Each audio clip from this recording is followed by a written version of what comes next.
حبیب اللہ الصلاۃ والسلام علیک یا رحمۃ للعالمین وعلی آلک و اصحابک یا سیدی یا شفیع المذنبین۔ پچھلی ہماری جو نشست تھی، اس نشست کے اندر میں آپ کو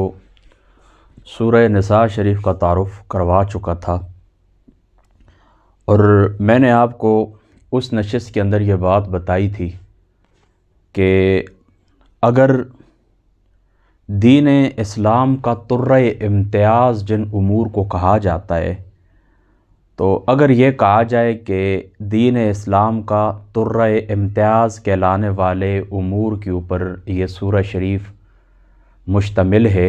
تو بے جا بالکل بھی نہیں ہے۔ اور اس کے تعارف کے اندر میں نے آپ کو یہ بتا دیا تھا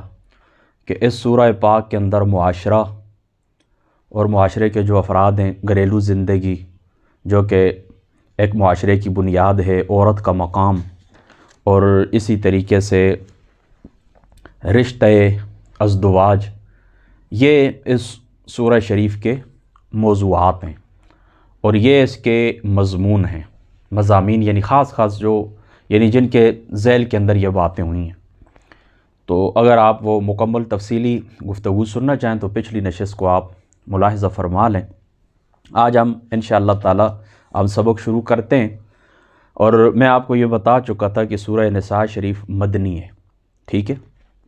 اللہ تعالیٰ فرماتا ہے یا ایھا الناس اتقوا ربکم الذی خلقکم من نفس واحدۃ وخلق منها زوجہا وبث منہما رجالا کثیرا ونساء واتقوا اللہ الذی تساءلون بہ والارحام ان اللہ کان علیکم الرقیبا۔ اے لوگو، ڈرو اپنے رب سے جس نے پیدا فرمایا تمہیں ایک جان سے، اور پیدا فرمایا اسی سے جوڑا اس کا، اور پھیلا دیے ان دونوں سے مرد کثیر تعداد میں اور عورتیں، اور ڈرو اللہ تعالیٰ سے، وہ اللہ مانگتے ہو تم ایک دوسرے سے اپنے حقوق جس کے واسطے سے، اور ڈرو رحموں کے قطع کرنے سے، بے شک اللہ تعالیٰ تمہارے اوپر نگران ہے، یعنی اللہ تعالیٰ تمہارے اعمال کی نگہبانی فرمانے والا ہے، کل امور کی اللہ تعالیٰ کی ذات اقدس نگہبانی فرمانے والا ہے۔ دیکھیں، یا ایھا الناس، اے انسانوں، تمام بنی نوح سے اللہ تعالیٰ کی ذات اقدس خطاب فرما رہے ہیں۔ اس کے اولین مخاطب تو وہی لوگ ہیں جو حضور سرور عالم صلی اللہ تعالیٰ علیہ وآلہ وسلم آپ کے زمانہ پاک کے اندر موجود تھے، اور پھر ان کی اتباع کے اندر قیامت تک آنے والے جتنے بھی انسان ہیں، سب سے اللہ تعالیٰ مخاطب ہے۔ کیا فرماتا ہے؟ فرمایا یا ایھا الناس اتقوا ربکم الذی خلقکم، ڈرو اپنے رب سے جس نے پیدا کیا ہے تمہیں ایک جان سے، خلقکم من نفس واحدہ، ایک جان سے اس اللہ تعالیٰ کی ذات اقدس نے تمہیں پیدا فرمایا ہے۔ یہاں پر دیکھیں، سب سے پہلے اس صورت کا آغاز اللہ تعالیٰ نے تقوی سے فرمایا، اور تقوی کی اللہ تعالیٰ کی ذات اقدس نے بنیاد بھی بیان فرما دی ہے، ٹھیک ہے۔ تقوی کی اصل کیا ہے، تقوی کی بنیاد کیا ہے، یعنی اللہ تعالیٰ آپ کو فرماتا ہے نا تقوی اختیار کرو۔ اس تقوی اختیار کرنے کی وجہ کیا ہے، یعنی اللہ تعالیٰ سے ڈرو، کیوں ڈرو، تقوی کی بنیاد کیا ہے؟ تو یاد رکھیں، تقوی کی بنیاد یہ ہے کہ اس رب تعالیٰ کی ذات اقدس نے تمہیں پیدا فرمایا، یہ تقوی کی بنیاد ہے، یعنی وہ اللہ تعالیٰ تمہارا خالق ہے، وہ اللہ تعالیٰ تمہارا مالک ہے، وہ اللہ تعالیٰ تمہارا رازق ہے۔ تو پھر کیا ہے؟ بالکل جس وقت یہ بات آپ کے ذہن کے اندر بیٹھ گئی ہے نا، تو بالکل اس کا لازمی تقاضا، اس کا لازمی ثمرہ یہ ہے کہ اس رب تعالیٰ کی ذات اقدس کا خوف کیا جائے، اس رب تعالیٰ کی ذات اقدس سے ڈرا جائے۔ اور پھر جو لوگ آخرت کا انکار کرتے ہیں، تو گویا کہ ان کو خطاب کیا جا رہا ہے کہ تم ڈرو اس بات سے کہ وہ اللہ تعالیٰ کی ذات، جب تم نہیں تھے تو اللہ تعالیٰ کی ذات اقدس نے تمہیں ایک نفس سے پیدا فرمایا، اور کثیر اللہ تعالیٰ نے اس کائنات کو بنا دیا، اور کائنات کے اندر تمہیں مرد و عورت ہزاروں نہیں، لاکھوں نہیں، کروڑوں اربوں کی تعداد کے اندر نظر آتے ہیں۔ تو اس رب تعالیٰ کی ذات اقدس سے کیا بعید ہے؟ وہ اللہ تعالیٰ اس کے اوپر قادر ہے، تو اس کے اوپر بھی قادر ہے کہ جس وقت تم مر جاؤ تو مرنے کے بعد تمہیں اللہ تعالیٰ کی ذات اقدس دوبارہ اٹھائے۔ یہ تو ہو گئی نا پہلی بات، یعنی تقوی سے آغاز ہو، اور تقوی کی اللہ تعالیٰ کی ذات اقدس نے تمہیں بنیاد بھی بتا دی ہے، تقوی کی وجہ بھی اللہ تعالیٰ نے تمہیں بتا دی ہے کہ تقوی کی وجہ کیا ہے، کہ وہ اللہ تعالیٰ کی جو ذات مقدس ہے وہ تمہارا خالق ہے، وہ اللہ تعالیٰ کی ذات اقدس تمہارا مالک ہے۔ اب اللہ تعالیٰ فرماتا ہے وہ رب اس نے تمہیں پیدا فرمایا ایک جان سے، یہاں پر جان سے کیا مراد ہے؟ خلقکم من نفس واحدہ، کیا مراد ہے اسے؟ نفس واحدہ سے مراد ہے حضرت آدم علیہ السلام کی ذات مقدسہ، یعنی اللہ تعالیٰ کی ذات اقدس نے حضرت آدم علیہ السلام سے آغاز فرمایا بشریت کا، ٹھیک ہے؟ یعنی یہ کائنات کے اندر جو تمہیں مرد اور خواتین نظر آتی ہیں، ان کی جد کیا ہے؟ ان کی جد حضرت آدم علیہ السلام ہے، اور پھر ساتھ ہی حضرت حوا۔ دیکھیں نا، خلقکم من نفس واحدۃ وخلق منہا زوجہا، اور پیدا فرمایا اسی سے جوڑا ہے اس کا۔ اب دیکھیں نا، یہاں پر مفسرین دونوں طرف گئے ہیں۔ ایک طبقہ مفسرین کا یہ کہتا ہے، یہاں پر انہوں نے یہ معنی بیان کیا کہ اللہ تعالیٰ نے حضرت آدم علیہ السلام کی جو ذات تھی، اس سے اللہ تعالیٰ کی ذات اقدس نے حضرت حوا کو پیدا کیا، یعنی حضرت آدم کی پسلی سے اللہ تعالیٰ نے حضرت حوا کو پیدا کیا۔ اور دوسرا گروہ کہتا ہے کہ نہیں، یہ بات درست نہیں، حضرت حوا کی پسلی سے اللہ تعالیٰ کی ذات اقدس نے پیدا نہیں فرمایا، حضرت آدم کی پسلی سے اللہ تعالیٰ نے حضرت حوا کو پیدا نہیں فرمایا، بلکہ اس کا معنی یہ ہے کہ اللہ تعالیٰ کی اور پیدا فرمایا اسی سے، یعنی اسی نوح سے، نوح انسانی سے میں نے حضرت آدم علیہ السلام کے ساتھ حضرت حوا کو بھی پیدا فرمایا۔ یعنی حضرت حوا بھی کون ہے؟ انسان ہے، نوح انسانی سے وہ بھی پیدا ہوئی ہیں۔ اور یعنی یاد رکھیں، مفسرین دو طرف گئے ہیں۔ ایک طرف تو یہ کہتے ہیں کہ حضرت آدم علیہ السلام کی پسلی سے اللہ تعالیٰ کی ذات اقدس نے حضرت حوا کو پیدا فرمایا، اور دوسرے یہ کہتے ہیں کہ نہیں، اس کا معنی یہ کہ اسی نوع سے، یعنی تم ہی سے، اور اللہ تعالیٰ نے ایک جان سے پیدا فرمایا اور اسی سے اس کا جوڑ بنایا۔ یعنی کیا مطلب ہے کہ اسی نوع سے، جس طرح اللہ تعالیٰ دوسرے مقام کے اوپر فرماتے ہیں نا کہ یہ خواتین میں نے بنائی ہیں تمہاری ہی جنس سے، کہ تم کیا کرو، اس سے سکون حاصل کرو۔ تو ظاہری سی بات ہے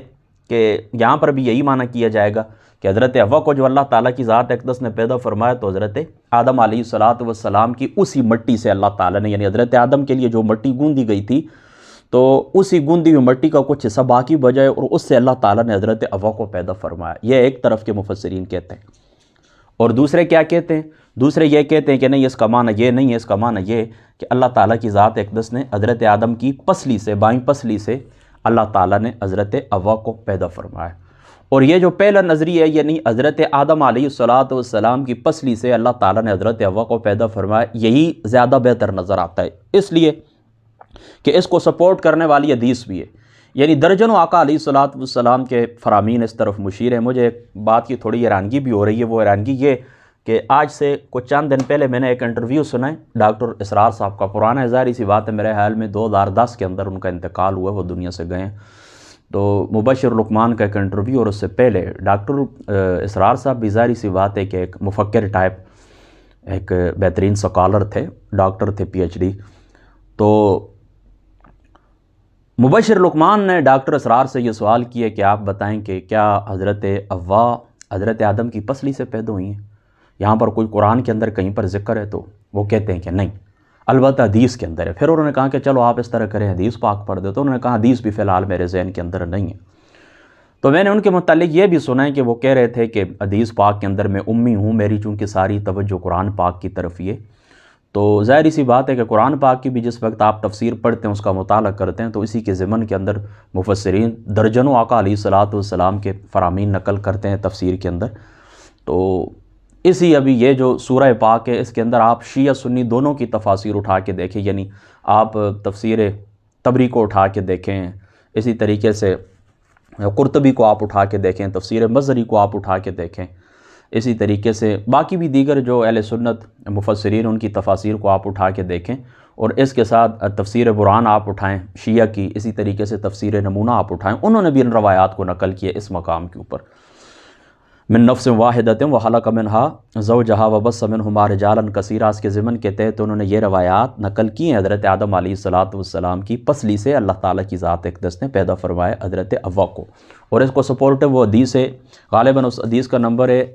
3331۔ یہ کتاب الانبیاء کے بالکل شروع کے اندر جو حدیث پاک ہے نا، بخاری شریف کتاب الانبیاء، اس کے اندر ہے حضور علیہ السلام نے فرمایا کہ میں تم کو نصیحت کرتا ہوں عورتوں کے متعلق میں تم کو نصیحت کرتا ہوں کہ یہ پسلی سے پیدا ہوئی ہیں، یہ پسلی سے پیدا ہوئی ہیں۔ اور پسلی کیا ہے؟ یہ وہ ہوتی ہے، ٹیڑھی ہوتی ہے، تو جس وقت آپ اس کو سیدھا کرنے کی کوشش کریں گے تو اس کو آپ توڑ ہی دیں گے۔ تو پھر میں تمہیں ڈراتا ہوں عورتوں کے متعلق۔ یہ آقا علیہ السلام کا فرمان ہے، بخاری شریف کتاب الانبیاء کے اندر موجود ہے، تو آپ وہاں پر بے شک جا کر دیکھ سکتے ہیں۔ تو اب سوال یہ پیدا ہوتے ہیں نا، کوئی شخص اگر یہ سوال کرے، وہ کہے کہ وہاں پر تو حضرت آدم اور حوا کا ذکر تو نہیں، وہاں پر تو مطلقاً عورت کے متعلق فرما کہ یہ پسلی سے پیدا ہوئی ہے، تو بات اس طرح ہے کہ آپ اس بات کو ذرا سوچیں کہ باقی جو خواتین حضرت حوا کے بعد ان کے متعلق تو کسی کا دعویٰ بھی نہیں ہے کہ یہ مردوں کی پسلیوں سے پیدا ہوئی، ہماری بہنیں ہیں، ہماری بیٹیاں ہیں، بیویاں، کیا ہم کہہ سکتے ہیں کہ یہ ہماری پسلی سے پیدا ہوئی ہیں؟ تو بات تو ایک ہی ہے نا کہ اللہ تعالیٰ کی ذات اقدس نے حضرت حوا کے متعلق یہ جو قرآن پاک کے اندر ابھی آیت کریمہ میں نے آپ کے سامنے پڑھی ہے، سورہ نساء شریف کی پہلی آیت، اس کے اندر من نفس واحدہ سے مراد حضرت آدم علیہ السلام وخلق منہا زوجہا، اور اس سے مراد کیا ہے؟ اللہ تعالیٰ کی ذات اقدس نے حضرت آدم کی پسلی سے ہی حضرت حوا کو پیدا فرمایا ہے۔ پھر اس سے آگے اللہ تعالیٰ کیا فرمایا؟ وَبَثَّ مِنْهُمَا رِجَالًا كَثِيرًا وَنِسَاءً، اور پھر اللہ تعالیٰ کی ذات اقدس نے آگے اس طرح کثرت سے اللہ تعالیٰ نے مرد و عورت حضرت آدم سے اور حضرت حوا سے، یعنی ان دونوں سے آگے اللہ تعالیٰ نے چلائیں۔ تو پھر تو آگے ذریت آدم چل پڑی ہے، پھر تو ظاہری سی بات ہے مرد و خواتین جو پیدا ہوتے رہے تو وہ اسی طریقے سے توالد اور تناسل کے طریقہ کے اوپر پیدا ہوتے رہے نا۔ ہاں، تو یہاں پر اگر ذکر نہ بھی ہو، دوسری بات یہ یاد رکھیں کہ دیکھیں من نفس واحدۃ، اللہ تعالیٰ کیا فرماتا ہے کہ میں نے پیدا کیا تم کو ایک جان سے۔ اگر حضرت حوا اور حضرت آدم ان دونوں سے اللہ تعالیٰ کی ذات اقدس نے ان دونوں کو اللہ تعالیٰ نے مٹی سے پیدا فرمایا، یعنی الگ الگ پیدا فرمایا، جس طرح بعض مفسرین کہتے ہیں کہ ان کی جو مٹی تھی، ان کی مٹی کے بعد پھر اس طرح کہ اللہ تعالیٰ نے حضرت آدم سے جو مٹی بچی ہے تو اسے اللہ تعالیٰ نے حضرت حوا کو پیدا فرمایا، یا دوسرے کسی طریقے سے اللہ تعالیٰ نے ان کو پیدا فرمایا اور ان کا جوڑا اللہ تعالیٰ نے بنا دیا، تو پھر من نفس واحدہ، پھر من نفس واحدہ یہ بات بے معنی ہو جاتی ہے۔ پھر تو اللہ تعالیٰ یوں فرماتے ہیں نا کہ ان دونوں سے میں نے تمہیں پیدا فرمایا اور ان دونوں سے پھر میں نے اس طرح کیا کہ اس کائنات کے نظام کو چلا، لیکن اللہ تعالیٰ فرماتا ہے من نفس واحدہ، پہلے اللہ تعالیٰ نے حضرت آدم کو پیدا فرمایا، پھر اسی سے اللہ تعالیٰ کی ذات اقدس نے ان کا جوڑ یعنی حضرت حوا کو ان کو پسلی سے پیدا فرمایا۔ تو یہ واحدتن کے جو الفاظ ہیں نا یہ بھی سپورٹ کرتے ہیں اس بات کو کہ حضرت آدم علیہ السلام کی ذات سے ہی، ان کی پسلی سے ہی حضرت حوا پیدا ہوئی ہوں۔ تو ٹھیک ہے، قرآن پاک کے جو ظاہراً الفاظ ہیں یہ بھی سپورٹ کرتے ہیں اس بات کو کہ حضرت حوا جو ہیں یہ حضرت آدم کی پسلی سے پیدا ہوئی ہیں۔ چائے پینی آپ نے؟ اور اسی طریقے سے یہ بات بھی ہے کہ حضور علیہ السلام کا جو فرمان ہے بخاری شریف کتاب الانبیاء کے اندر موجود ہے، دیگر بھی آپ تفسیر مظہری کو اٹھا کے دیکھیں، جتنی آپ تفاسیر مرضی آپ اٹھا کے دیکھیں تو وہاں پر آپ کو یہ روایات کثرت سے مفسرین نے ان کو نقل کیا ہے۔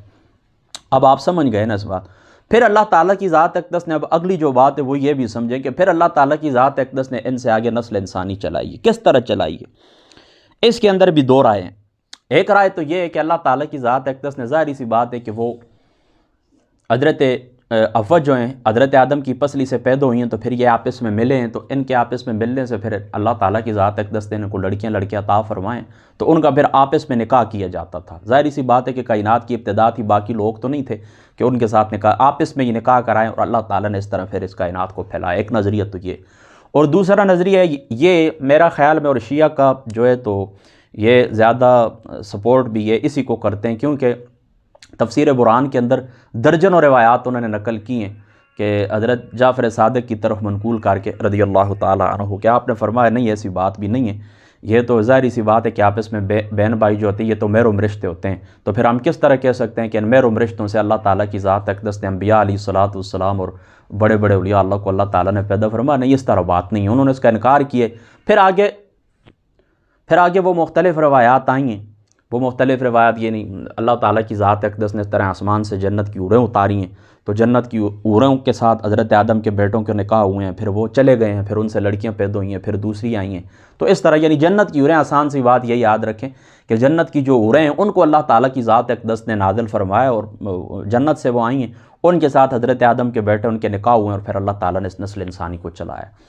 تو یہاں تک دو باتیں آپ ذہن کے اندر رکھیں، ٹھیک ہے؟ پہلی بات تو یہ کہ اللہ تعالیٰ کی ذات اقدس نے حضرت آدم کی پسلی سے حضرت حوا کو پیدا فرمایا، پھر ان کے جو آپس میں بیٹے بیٹیاں تھے ان کے آپس میں یہ نکاح ہوئے۔ صحیح نظریہ ہمارا اہل سنت کا یہی ہے، گو کہ مفسرین دوسری طرف بھی گئے ہیں، یعنی نسل انسانی اللہ تعالیٰ نے کس طرح چلائی ہے اس میں بھی دوسری طرف گئے کہ اوروں سے نکاح ہوا ہے، اور اس طرف بھی گئے کہ نہیں اللہ تعالیٰ نے حضرت آدم کی پسلی سے نہیں بلکہ اسی مٹی سے یا پھر کسی دوسرے طریقے سے اللہ تعالیٰ کی ذات اقدس نے حضرت حوا کو پیدا فرمایا ہے۔ پھر اللہ تعالیٰ فرماتا ہے وَاتَّقُوا اللَّهَ الَّذِي تَسَاءَلُونَ بِهِ وَالْأَرْحَامَ، اور ڈرو اللہ سے، وہ اللہ کہ مانگتے ہو تم ایک دوسرے سے اپنے حقوق جس کے واسطے سے، اور ڈرو رحموں کے قطع کرنے سے۔ دیکھیں اس طرح ہوتا تھا زمانہ، اس زمانے کے اندر کہ لوگ اللہ تعالیٰ کے دیکھیں اللہ تعالیٰ کے نام کے اوپر تو آج بھی ہم کہتے ہیں ایک دوسرے سے مانگتے ہیں نا کہ مجھے اللہ کے نام کے اوپر یہ بات دے دیں، تمہیں یہ چیز دے دیں، تمہیں اللہ تعالیٰ کا واسطہ ہے کہ تم میرا راستہ چھوڑ دو، تمہیں اللہ تعالیٰ کا واسطہ ہے میرے ساتھ نیکی کرو، تمہیں اللہ تعالیٰ کا واسطہ ہے میری مالی مدد کرو، یہ تو کہتے ہیں۔ اور ساتھ یہ لفظ بھی ہوتا تھا اس زمانے کے اندر، کہتے تھے کہ تمہیں اللہ کا واسطہ ہے اور رحموں کا واسطہ ہے، یعنی رحموں کے واسطے سے کیا مراد ہے؟ یہ تمہاری یہ جو قریبی رشتہ داری ہے، یعنی ان رشتوں کا تمہیں واسطہ ہے، ہمارے ساتھ کیا کریں آپ؟ نیکی کریں۔ بسم اللہ الرحمن الرحیم۔ تو پہلے اللہ تعالیٰ نے فرمایا تقوی اختیار کرو کہ میں تمہارا رب ہوں،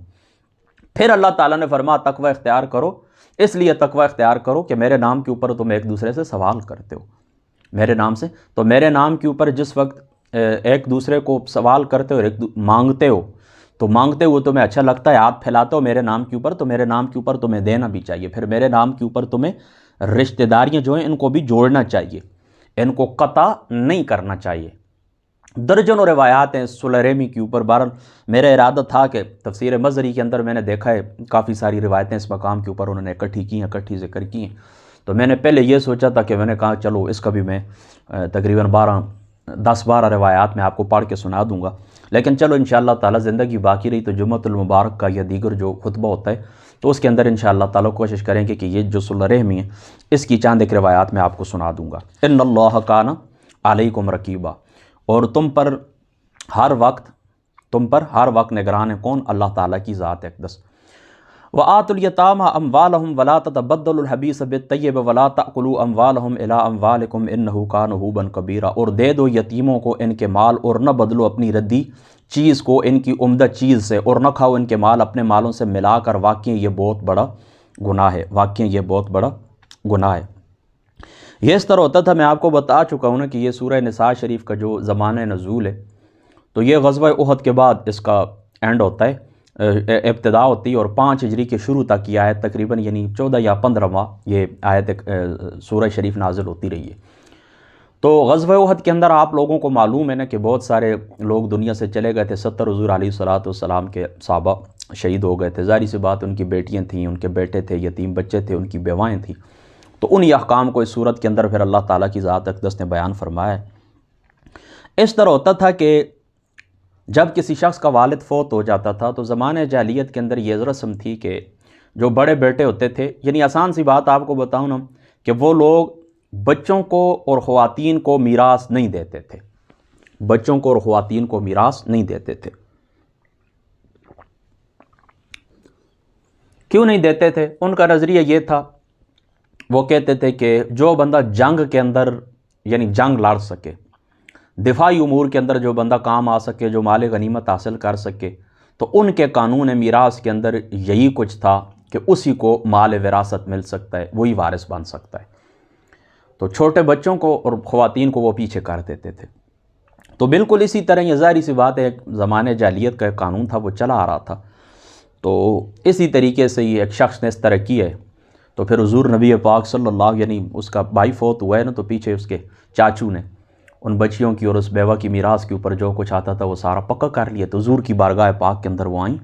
اور آ کر کہنے لگی اللہ تعالیٰ کے رسول میرے ساتھ یہ معاملہ ہوا ہے۔ تو پھر اللہ تعالیٰ کی ذات اقدس نے یہ آیت کریمہ نازل فرما اور دے دو یتیموں کو ان کے مال، وآتوا الیتامى اموالهم، اور دے دو یتیموں کو ان کے مال، ولا تتبدلوا الخبیث بالطیب، اور نہ بدلو اپنی ردی چیز کو ان کی عمدہ چیز سے، نہ بدلو اپنی ردی چیز کو ان کی عمدہ چیز سے، ولا تتبدلوا الخبیث بالطیب، وہ اس طرح کرتے تھے نا کہ ان کے مال کے اندر بھی رد و بدل کر دیا کرتے تھے، یعنی عمدہ چیز خود رکھ لیتے تھے اور کھوٹی چیز ان کو دے دیا کرتے تھے۔ یعنی مثال کے طور پر اب یتیم کے جو جانور ہیں وہ فروہ قسم کے، موٹے قسم کے، دودھ دینے والے، اور ان کے اپنے جو جانور ہیں تو یہ کمزور ہیں، اسی طریقے سے ان کے پاس ردی درہم ہیں، اسی طریقے سے ردی اناج ہے، ردی کھجوریں ہیں، تو یہ جو یتیم تھے ان کی عمدہ کھجوروں سے اپنی ردی کھجوریں تبدیل کر لیا کرتے تھے، اور عمدہ ان کے جو جانور ہوتے تھے دودھ دینے والے تو ان جانوروں سے اس طرح کرتے تھے کہ بدل لیا کرتے تھے اپنے ردی جانور۔ تو اللہ تعالیٰ کی ذات اقدس نے اس چیز سے منع فرمایا، وَلَا تَأْكُلُوا أَمْوَالَهُمْ إِلَىٰ أَمْوَالِكُمْ، اور نہ کھاؤ ان کے مال اپنے مالوں سے ملا کر، إِنَّهُ كَانَ حُوبًا كَبِيرًا، اور یہ واقعی بہت بڑا گناہ ہے۔ پھر مفسرین نے یہاں پر یہ روایت نقل کی ہے کہ پھر جس شخص کے متعلق یہ نازل ہوئی تھی تو پھر وہ توبہ کرتے ہوئے آئے حضور علیہ الصلوۃ والسلام کی ذات اقدس کے پاس اور آ کر کہنے لگا کہ نہیں، انہ کان حوبن کبیرہ، یہ جو نازل وہ بہت بڑا گناہ، فرماتے ہیں میں اس گناہ سے باز آتا ہوں، میں بڑے گناہ کے بڑے دروازے کے اوپر میں ہرگز نہیں آتا، اور پھر اس نے وہ مال واپس کر لیا۔ مومن کی یہی شان ہوتی ہے کہ ایک چیز ناسمجھی کے اندر یا ایک قانون چلا آ رہا ہے جاہلیت کا، اس کے اوپر وہ عمل پیرا ہے، باپ دادا سے ایک چیز اس کو ملی ہے اور اسی کے اوپر وہ چلتا آ رہا ہے، تو جب اللہ تعالیٰ کی طرف سے اس کے رسول کا حکم اس کے سامنے آ جائے تو اس کو سر جھکا دینا چاہیے۔ یہی مومن کی شان ہے۔ تو انہوں نے اسی طرح کیا کہ ان کا جو مال تھا تو انہوں نے اس طرح کیا کہ ان کو واپس کر دیا۔ وَإِنْ خِفْتُمْ أَلَّا تُقْسِطُوا فِي الْيَتَامَىٰ فَانكِحُوا مَا طَابَ لَكُم مِّنَ النِّسَاءِ مَثْنَىٰ وَثُلَاثَ وَرُبَاعَ وَإِنْ خِفْتُمْ أَلَّا تَعْدِلُوا فَوَاحِدَةً أَوْ مَا مَلَكَتْ أَيْمَانُكُمْ ذَٰلِكَ أَدْنَىٰ أَلَّا تَعُولُوا۔ اللہ تعالیٰ فرماتا ہے اور اگر ڈرو تم اس سے کہ انصاف نہ کر سکو گے تم یتیم بچیوں کے معاملے میں تو ان سے نکاح نہ کرو، اور نکاح کرو جو پسند آئیں تمہیں، ما طاب لکم من النساء، نکاح کرو ان سے جو پسند آئیں تمہیں، من النساء عورتوں میں سے، مثنا و ثلاثا و رباع، دو دو تین تین اور چار چار، وَإِنْ خِفْتُمْ أَلَّا تَعْدِلُوا فَوَاحِدَةً أَوْ مَا مَلَكَتْ أَيْمَانُكُمْ، اور اگر تمہیں اندیشہ ہو کہ تم عدل نہیں کر سکو گے تو فواحدتاً، تو پھر ایک کے اوپر ہی گزارا کرو، او ما ملکت ایمانکم، یا کنیزیں جن کے مالک ہیں تمہارے ہاتھ، او ما ملکت ایمانکم، ٹھیک ہے، یا کنیزیں جن کے مالک کو تمہارے دائیں ہاتھ، یہ زیادہ قریب ہے، ذالک ادنیٰ اللہ تعولو، یہ زیادہ قریب ہے اس کے کہ تم ایک طرف ہی نہ جھک جاؤ، ایک طرف ہی نہ جھک جاؤ۔ اب یہاں پر دیکھیں آپ نے خاص ایک بات کا خیال رکھنا ہے، اس آیت کریمہ کے متعلق تقریباً مفسرین نے تین شان نزول بیان فرمائے ہیں اس کے، اور تینوں ہی فٹ بیٹھتے ہیں۔ بہرحال میں دو کو چھوڑتا ہوں، ایک آپ کو بتاتا ہوں۔ حضرت عائشہ صدیقہ رضی اللہ تعالی عنہا جو ام المؤمنین ہیں، آپ نے اس آیت کریمہ کی تشریح فرمائی ہے۔ آپ فرماتی ہیں کہ یتیم بچیاں جو اپنے سرپرستوں کی نگرانی کے اندر ہوا کرتی تھیں، بچیاں تھیں، یتیم تھیں، اپنے سرپرستوں کی نگرانی کے اندر ہوا کرتی تھیں، تو ان کے جو سرپرست تھے تو ظاہری سی بات ہے یہ بچیاں خوبصورت ہوتی تھیں، جمال والی ہوتی تھی، تو ان کو اپنے نکاح میں لے لیا کرتے تھے۔ یعنی سرپرست جو ولی ہوتے ہیں نا، اس آیت کریمہ سے اور دیگر بھی آیات کریمہ سے یہ بات ثابت ہے کہ یہ جو ولی یا سرپرستی کا جو ہے نا، اس کا ثبوت بھی ان آیات کریمہ سے ملتا ہے۔ تو یہ ان کو اپنی زوجیت کے اندر لیتے تھے، اور ظاہری سی بات ہے یتیم بچی ہوتی تھیں، یہ اس کے سرپرست تھے، ان کی نگہداشت کرتے تھے۔ اب ان کو کیا کرتے تھے، ان سے نکاح کر لیتے تھے، باپ تو ان کے تھے نہیں سروں کے اوپر، تو ہمدردی ان کے ساتھ نہیں کرتے تھے، یعنی ان کا جو مار وغیرہ ہوتا ہے اس میں بھی کمی کرتے تھے، اور نکاح کے بعد ان کے جو حقوق ہوتے ہیں تو ان حقوق کو بھی وہ اچھے طریقے سے ادا نہیں کرتے تھے۔ تو اللہ تعالیٰ کی ذات اقدس نے یہ حکم نازل فرما دیے۔ یعنی دیکھیں نا، ایک لڑکا ہے نا، اس کی نگرانی کے اندر ایک چاچو کی بیٹی آئی ہے، تو اب وہ کیا کرتا ہے، اس کو اپنے نکاح میں ہی رکھ لیتا ہے کہ میں اس کو باہر دوں گا کہ یہ ساری دولت کیا ہو جائے گی، باہر چلی جائے گی، ٹھیک ہے نا۔ اس کو خوف ہوتا تھا اس کا باہر میں نکاح کروں گا دولت باہر چلی جائے گی، تو خود اس کے ساتھ نکاح کر لیتا تھا، لیکن کیا کرتے تھے، خود نکاح کر کے پھر اس طرح کرتے تھے کہ ان کا خیال نہیں رکھتے تھے۔ تو اللہ تعالیٰ کی ذات اقدس نے فرمایا کہ اگر ڈرو تم اس سے کہ تم انصاف نہ کر سکو گے یتیم بچیوں کے معاملے کے اندر، تو ان سے نکاح نہ کرو۔ اب اس طرح کریں نا، جب آپ یا تو اس طرح آپ ان کو نکاح کے اندر لیتے ہیں لڑکیوں کو، تو پھر ان کے ساتھ آپ انصاف بھی کریں، ان کا جو مار بنتا ہے وہ مار بھی آپ ادا کریں، باقی بھی ان کے جو حقوق ہیں وہ حقوق اچھے طریقے سے ادا کریں۔ لیکن اگر تمہیں یہ خوف ہے کہ تم انصاف نہیں کر سکو گے تو پھر فَانكِحُوا مَا طَابَ لَكُم مِّنَ النِّسَاءِ مَثْنَىٰ وَثُلَاثَ وَرُبَاعَ، پھر اس طرح کرو کہ تم جو عورتیں تم فَانكِحُوا نکاح کرو مَا طَابَ لَكُم۔ اس مَا طَابَ لَكُم کے ضمن کے اندر بھی مفسرین نے بہت کچھ لکھا ہے۔ آسان سی بات ہے کہ فَانكِحُوا مَا طَابَ لَكُم، کہ جن خواتین کی طرف تمہیں رغبت ہو، جو تمہیں خوش آئیں، جو تمہارے ساتھ نباہ کر سکیں، جو تمہیں پسند ہو، یہ بھی ٹھیک ہے۔ ما طاب لکم، جن کی طرف تمہیں رغبت ہو، یہ بھی ٹھیک ہے، یا جو تمہارے اوپر راضی ہوں، یہ بھی ٹھیک ہے۔ اب ظاہری سی بات ہے جو تمہیں پسند آئیں تم ان کو نکاح کا پیغام دو، تو لازمی بات تو نہیں ہے کہ وہ تمہارے نکاح کا پیغام ایکسیپٹ کریں۔ تو اگر آپ یوں ترجمہ کریں کہ فَانكِحُوا مَا طَابَ لَكُم مِّنَ النِّسَاءِ، کہ جو عورتیں تم سے راضی ہوں نکاح کے متعلق عورتیں، تو پھر کیا کرو، دو کر سکتے ہیں دو کریں، تین کر سکتے ہیں تین کریں، چار کر سکتے ہیں چار کریں، آپ نکاح کریں۔ اب دوستو یہاں پر بھی ایک بات آپ نے ذہن کے اندر رکھنی ہے،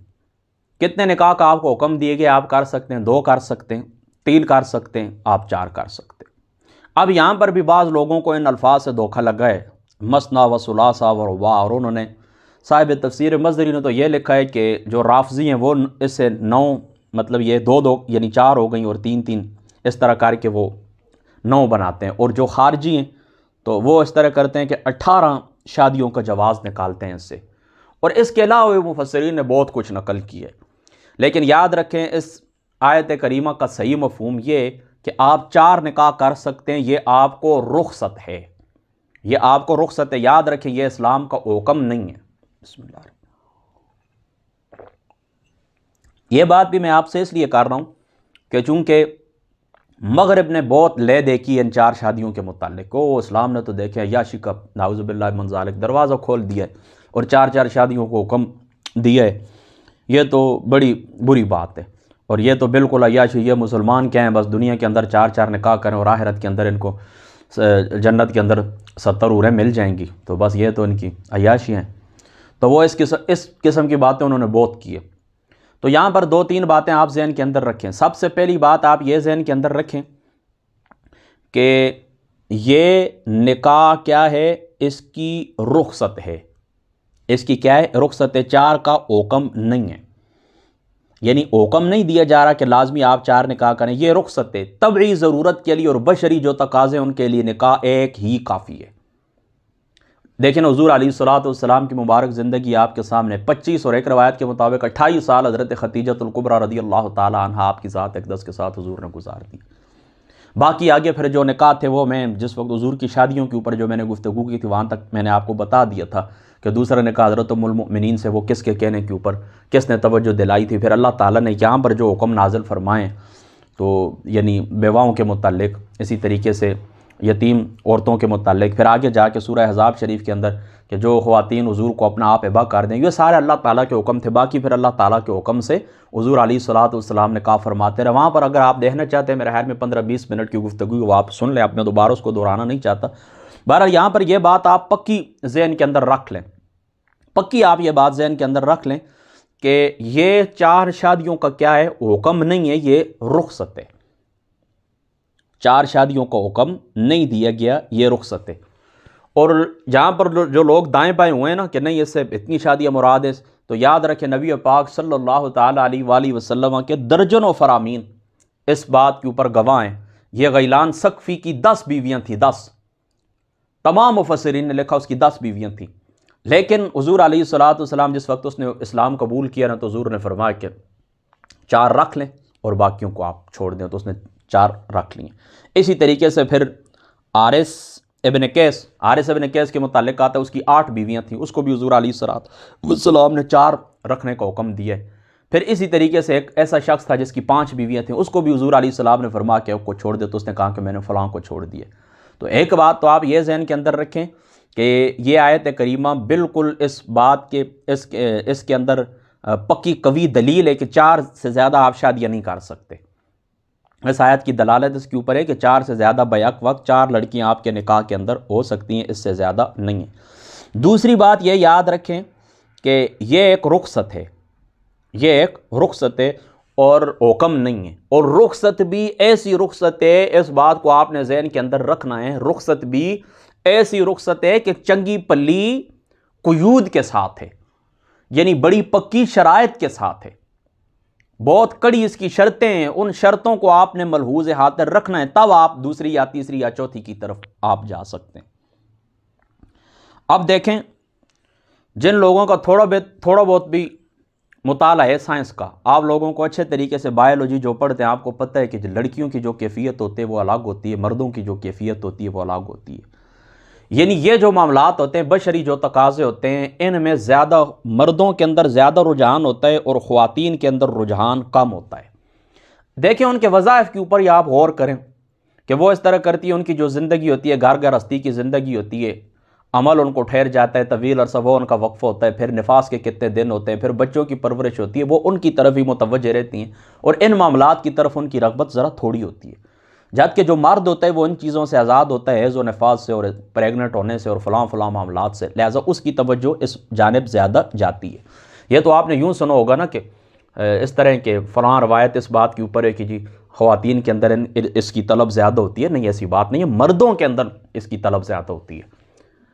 مردوں کے اندر اس کی طلب زیادہ ہوتی ہے۔ تو اب دیکھیں نا اللہ تعالیٰ کی جو ذات اقدس ہے نا، وہ برائی کا ہر راستہ مومن مسلمانوں کے اوپر اس معاشرے کو صحت مند رکھنے کے لیے بند کرنا چاہتے ہیں۔ اللہ تعالیٰ نے قرآن پاک کے اندر کیا فرما ولا تقربوا الزنا، زنا کے قریب بھی نہ جاؤ۔ یہ نہیں فرما ولا تفعلوا الزنا، زنا کرو نہیں، فرما زنا کے قریب بھی نہ جاؤ۔ کیا مطلب اس بات کا کہ زنا کی طرف، برائی کی طرف جانے والے جو راستے ہیں ان راستوں کے قریب بھی نہ بھٹکو۔ اس لیے تو نظریں جھکانے کو حکم ہے، اس لیے تو باقی خواتین سے ملتے وقت اللہ تعالیٰ نے ایٹیکیٹ سکھائیں، سورہ نور شریف کے اندر آداب سکھائیں کہ خواتین کے ساتھ گفتگو کرنے کے میل ملاپ کے آداب کیا ہیں۔ میری بات آپ سمجھ گئے نا؟ تو یہ بات آپ نے ذہن کے اندر رکھنی ہے کہ اللہ تعالیٰ کی ذات اقدس نے ان راستوں کو بند کرنا ہے، اور اللہ تعالیٰ کی یہ بات چاہت کے اندر شامل ہے۔ اس لیے اللہ تعالیٰ نے مردوں کو یہ رعایت دی ہے کہ کہیں پر یہ اس طرح نہ کریں کہ برائی کے دروازے کے اندر چلے جائیں۔ جس طرح یورپین ممالک کے اندر جہاں پر بھی آپ تاریخ کو اٹھا کے دیکھیں، جہاں پر بھی انہوں نے تعدد ازواج کے مسئلے کے اوپر قانون بنایا ہے، تو وہاں پر اس طرح کے جو ناجائز بچوں کی پیدائش ہے تو اس کی شرح بڑھ گئی ہے، یہاں تک کہ کئی ممالک کے اندر ناجائز بچوں کی جو شرح ہے وہ 60% تک چلی گئی، یعنی ایک معاشرے کے اندر 60% جو لوگ ہیں تو وہ ناجائز ہیں، آرام کے ہیں۔ تو یہ کیا ہے؟ اللہ تعالیٰ کی جو بنائی ہوئی فطرت ہے نا، اللہ تعالیٰ کی بنائی ہوئی جو فطرت کے ساتھ جنگ کرتا ہے، لڑتا ہے، تو پھر ظاہری سی بات ہے فطرت اس کو نیچے بچھاڑ کے رکھ دیتی۔ یہاں تک کہ کئی ممالک سے آوازیں آئی ہیں اور انہوں نے کہا کہ یہ اسلام کا جو تعدد ازواج کا قانون ہے ہمیں اسی کو فالو کرنا پڑے گا، ہمیں اجازت دینی ہوگی ایک سے زیادہ شادیوں کی۔ تو اب اس طرح نا کل قیامت والے دن اللہ تعالیٰ فرماتا ہے کہ میں نے تمہیں منع فرمایا تھا کہ زنا کے قریب نہیں جانا، کیوں گئے ہو، برائی کیوں کی ہے؟ تو اب ظاہری سی بات ہے کہ جس معاشرے کے اندر زنا پھیل جائے وہاں پر بیماریاں بھی پھیلتی ہیں، وہاں پر جو معاشرے کی جو بنیاد ہے، یہ خاندان، فیملی، اس کے اوپر بھی ضرب پڑتی ہے، آپس میں ظاہری سی بات ہے کہ نفرتیں بڑھتی ہیں، حسد بڑھتا ہے، وہاں پر تعصب کا لوگ شکار ہو جاتے ہیں، نفرتیں پھیلتی ہیں وہاں پر۔ ظاہری سی بات ہے کہ جو محرم رشتے ہوتے ہیں ان رشتوں کی وجہ سے محبت ہوتی ہے۔ پھر آگے میں جا کے آپ کو بتاؤں گا کہ اللہ تعالیٰ نے اس خاندان کو مضبوط کرنے کے لیے یہ وراثت کا قانون دیا ہے، اس خاندان کو مضبوط کرنے کے لیے اللہ تعالیٰ نے ایک دوسرے کے اوپر ذمہ داریاں ڈالی ہیں کہ تمہاری یہ ذمہ داری ہے، تمہارا کوئی بھائی غریب ہو جائے، بہن کوئی غریب ہو جائے، تم نے اس کی یہ مدد کرنی ہے۔ یہ یعنی ظاہری سی بات ہے کہ معاشرے کی جو صحت ہے نا اور معاشرے کی جو سلامتی ہے اس کی بنیاد یہی ہے کہ وہاں پر بالکل اس طرح رشتوں کی پہچان ہو، وہاں پر حدود اور قیود ہوں، ان حدود اور قیود کے اندر رہا جائے، تب ایک صحت مند معاشرہ وجود کے اندر آتا ہے۔ ورنہ یاد رکھیں جس ملک کا یا جس شہر کا فیملی سسٹم تباہ ہو جائے، یہ اکائی ہوتی ہے، بس کسی بھی آپ نے معاشرے کو تباہ کرنا ہے نا، بس اس کی اکائی کے اوپر، فیملی سسٹم کے اوپر آپ ضرب لگا دیں، معاشرہ خود بخود تباہ ہو جاتا ہے۔ تو کل اللہ تعالیٰ کی بارگاہ کے اندر کوئی جائے نا، اللہ تعالیٰ فرما میں نے تو تمہیں اس برائی سے منع کیا تھا، کیوں کی؟ تو وہ کہے گا،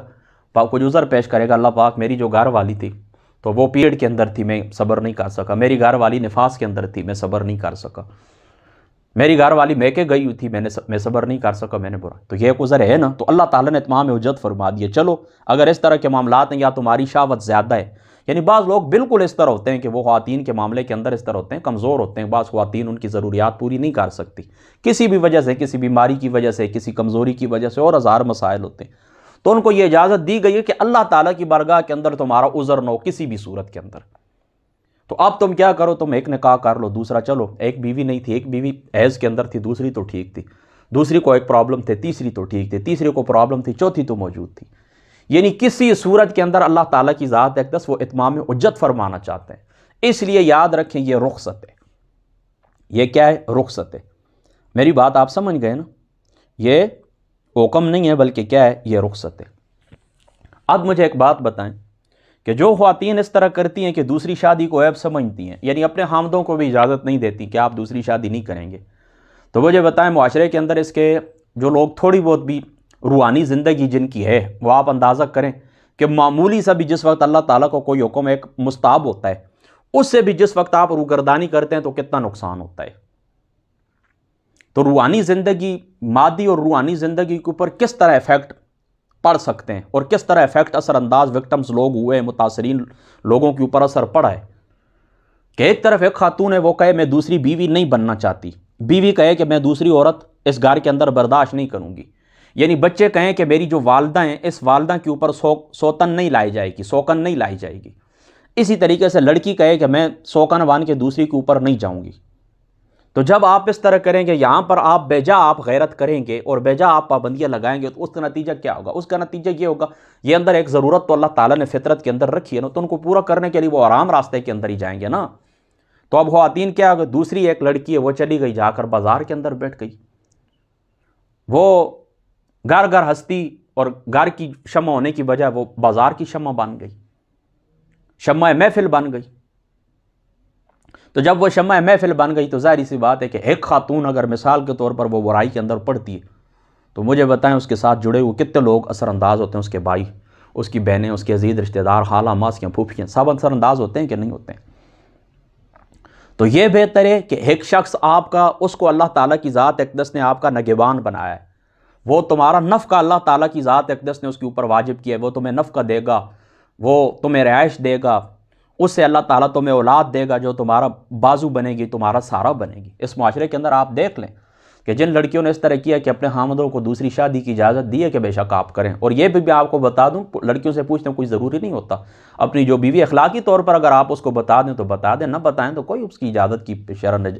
شرعی طور کے اوپر کوئی گرفت نہیں، آپ کریں۔ بہرحال ظاہری سی بات ہے کہ چلو ہمارے جو خاص کر یہ علاقہ اس کے اندر تو اس طرح نہیں ہوتا، یہاں پر تو باقاعدہ اگر تو دیکھیں دوسری لڑکیوں کو بھی ہم نے اپنی آنکھوں سے دیکھا ہے، انہوں نے اچھی زندگی گزاری ہے، ان کو اللہ تعالیٰ نے اولاد دی ہے، تو وہ جو بازار کی زندگی ہے وہ بہتر ہے یا ایک شخص کے سائے تلے آپ رہیں اور اس کے سائے کے نیچے آپ زندگی گزاریں، یہ بہتر ہے؟ اس کا فیصلہ لوگ خود کر لیں۔ اب جو تعدد ازواج کے فلسفے کو نہیں سمجھتا اور اس کے اوپر بیجا پابندیاں لگاتا ہے تو اس کا نتیجہ پہلے بھی دنیا دیکھ چکی ہے اور اب بھی آپ دیکھ چکیں گے۔ لہذا یہ جو فلسفہ ہے نا اسلام کا، اللہ تعالیٰ کی ذات اقدس نے جو تمہیں حدود اور قیود کے ساتھ رب تعالیٰ کی ذات اقدس نے جو تمہیں حکم دیا ہے، بس اسی کو فالو کریں۔ 4 شادیوں کی اجازت ہے، حکم نہیں ہے، اجازت ہے، رخصت ہے، ٹھیک ہے؟ اور وہ بھی کس کے ساتھ؟ وَإِنْ خِفْتُمْ أَلَّا تَعْدِلُوا، انصاف آپ نے کرنا ہے۔ انصاف کس کے اندر کرنا ہے؟ مادی معاملات کے اندر۔ روحانی معاملات کے اندر تو ظاہری سی بات انصاف نہیں ہو سکتا۔ حضرت عائشہ صدیقہ رضی اللہ تعالیٰ نے آپ کی محبت حضور علیہ الصلوۃ والسلام کی ذات شریفہ کو زیادہ تھی، تو اللہ تعالیٰ کی بارگاہ کے اندر دعا فرماتے تھے نا کہ پاک پروردگار جو چیز تو نے میرے اوپر واجب کی ہے، یعنی ایک انسان کی جو فطرت کے اندر ہوتا ہے وہ میں پورا کرتا ہوں۔ محبت اب تب بھی میلان جو ہوتا ہے محبت وہ کسی ایک کی طرف ہو سکتی ہے، اور آگے جو آیت کریمہ آ رہی ہے نا وہ انشاءاللہ تعالیٰ اس کے ضمن کے اندر یہاں پر بھی کچھ لوگوں کو دھوکہ لگا ہے نا، تو یعنی ایک طرف تو اللہ تعالیٰ 4 شادیوں کو حکم دیتا ہے اور آگے اللہ تعالیٰ فرماتا ہے، یعنی اللہ تعالیٰ ساتھ شرط بھی رکھتا ہے کہ تم نے انصاف کے ساتھ اس طرح کرنا ان کو رکھنا، اگر انصاف نہیں کر سکتے ہو تو پھر ایک کے اوپر ہی گزارا کرو، اور آگے اللہ تعالیٰ پھر کہتا ہے کہ تم چاہ سکنے کے باوجود بھی انصاف نہیں کر سکو گے۔ تو یاد رکھیں یہاں پر جو اللہ تعالیٰ نے تمہیں انصاف کا حکم دیا وہ انصاف ہے مادی معاملات کے اندر، وہ انصاف ہے باریوں کے اندر، وہ انصاف ہے نفقے کے اندر، ٹھیک ہے؟ یعنی آپ اس طرح کریں گے، ٹائم بھی دیں گے ان کو، ان کا جو نفقہ ہے وہ بھی آپ دیں گے، ایک بیوی کا خرچہ 1 لاکھ روپے، دوسری کو بھی اتنا ہی دیں۔ اگر کوئی مطلب یہ ہے کہ مجبوری ایک الگ چیز ہوتی ہے کہ چلو ایک شخص بیمار ہے، وہ ایک استثنائی صورتیں، فی الحال سادی بات آپ یہ ذہن کے اندر رکھ لیں کہ ایک بیوی کے لیے آپ مثال کے طور پر ہفتے کے اندر 10 کلو فروٹ لاتے ہیں اور دوسری کے لیے ایک وہ کیا کہتے ہیں کہ سیب اور امرود بھی آپ کو لانا گوارا نہیں ہے، تو ظاہری سی بات یہ ناانصافی ہے۔ تو اللہ تعالیٰ نے جو انصاف کا حکم دیا ہے نا تمہیں نا، تو وہ ان معاملات کے اندر ہے، مادی معاملات کے اندر جو آپ کا نفقہ ہے نا اس نفقے کے اندر آپ انصاف کریں گے کہ سب کو برابر آپ تقسیم کریں گے، جس کی جو ضرورت ہے وہ ضرورت آپ پوری کریں گے، ایک طرف آپ لٹک نہیں جائیں گے۔ اور جہاں پر اللہ تعالیٰ نے فرمایا تم نہیں کر سکتے، یعنی یہ تبھی جو معاملات ہوتے ہیں نا، محبت جو ہوتی ہے نا، یہ محبت ایک طرف ہوتی ہے، یعنی محبت ایک جو 4 آپ کی بیویاں ایک زیادہ آپ کو اچھی لگتی ہے۔ حضرت یعقوب کے بیٹے کتنے تھے 12، لیکن محبت زیادہ حضرت یوسف علیہ الصلوۃ والسلام سے تھی۔ اسی طریقے سے آپ کی 4 بیویاں ہیں، آپ کے 4 بچے ہیں، بیٹیاں ہیں، بعض لوگوں کا بیٹیوں کی طرف زیادہ رجحان ہوتا ہے، بعض کا بیٹوں کی طرف ہوتا ہے، بیٹوں میں سے بھی بعض زیادہ پیارے ہوتے ہیں، اس طرح بیویوں میں سے بھی۔ تو یہ بات ہے جہاں پر اللہ تعالیٰ فرماتا ہے کہ تم چاہ سکنے کے باوجود بھی اس طرح نہیں کر سکو گے، تو اس سے مراد یہ محبت ہے، ٹھیک ہے؟ قلبی جو معاملات ہیں، اور باقی اس طرح جہاں پر اللہ تعالیٰ تمہیں انصاف کا حکم دیا تو یہ مادی معاملات کے اندر یعنی نفقے کے اندر آپ لوگوں نے کیا کرنا ہے؟ انصاف کرنا ہے۔ تو ایک طرف یہ بات بھی یاد رکھیں کہ اللہ تعالیٰ کی جو ذات مقدس ہے، انہوں نے اس رب نے ہمیں 4 وہ کیا کہتے ہیں کہ اجازت دی ہے 4 شادیوں کی، اور دوسری طرف کیا ہے جہاں پر ہمیں 4 شادیوں کی فقط اجازت ہے تو وہاں پر ہم دوڑ کے جاتے ہیں، اور دوڑ کے جاتے ہیں، اور ہم نے دیکھا ہے اپنی آنکھوں سے تقریباً 90% لوگ، یعنی جتنی میں نے دیکھے نا ان کے متعلق میں آپ کو گارنٹی دیتا ہوں کہ دوسری یا ان کی تیسری جو شادی ہوتی ہے تو نئی جو دلہن ہوتی ہے نا اسی کی طرف ان کا رجحان ہوتا ہے، باقیوں کو چھوڑ ہی دیتے ہیں، ان کی زیادہ عزت ہوتی ہے، ان کو لے کر کہیں فلاں جگہ کے اوپر جا رہے ہیں کہیں فلاں، اور باقی ایک بیوی ہے یا دو یا تین ان کو بالکل چھوڑ دیا جاتا ہے، اور وہ کوڑا کرکٹ جس طرح ہوتا ہے یا کوئی کاٹ کباڑ ہوتا ہے اس طرح۔ تو اس معاملے کی طرف ہمیں بھی توجہ رکھنی ہوگی، یعنی یہاں پر جس طرح نا وہاں پر چیخ چیخ کر کوئی شخص گھر کے اندر کوئی مولوی کہے، کوئی عام آدمی کہے کہ بات اس طرح کہ جی ہمیں تو 4 شادیوں کی اجازت ہے، اور تو یاد رکھیں ان کو کہیں کہ یہ تمہیں رخصت دی گئی ہے، ہر صورت کے اندر نہیں، اور وہ بھی قیود کے ساتھ کہ آپ نے انصاف کرنا ہے۔ تو آپ کیا انصاف کر سکتے ہیں؟ نہیں کر سکتے، ہم نے دیکھا ہی نہیں کرتے۔ ہاں اگر کوئی کر سکتا ہے تو الحمدللہ کرے، اس کو مالی حالات اس کو اجازت دیتے ہیں تو بے شک کرے۔ اب تو اس زمانے کے اندر تو مثال کے طور پر یہ جس دور کے اندر آج جو تاریخ ہے رجب شریف کی آج 7ویں شب ہے 1445 ہجری، اور جنوری کی آج 18 تاریخ ہے سن 2024، اور جمعرات کی شب ہے، یعنی آج کے جو حالات ہیں ہمارے پاکستان کے اندر، ایک شخص، ایک خود، ایک اس کی بیوی اور 2 اس کے بچے، یعنی 2 سال کے 3 سال کے، ایک بچہ 2 سال کا، ایک بچی 3 سال کی، بس اتنی، یہ 4 جو بندے ہیں، یعنی چھوٹے 2 بچے، چھوٹے بڑے نہیں، چھوٹے 2 بچے اور ایک میاں بیوی۔ اس زمانے کے اندر جہاں پر آج ہم جی رہے ہیں تو ہمیں ضرورت ہے کم از کم بھی 60,000 روپے پاکستانی ہمارے پاس ہونا چاہیے، تب بمشکل گزارا چلتا ہے۔ اور یہ بھی اپنے گھر کے اخراجات، یعنی جو بجلی کے بل ہیں، گیس کے بل ہیں، جو دیگر ضروریات ہیں، یہ وہاں پر کپڑا جو آپ خریدتے ہیں، یہ جو ضروریات ہیں، چادر کپڑا جو کچھ ہوتا ہے، یہ جو ضروریات ہیں،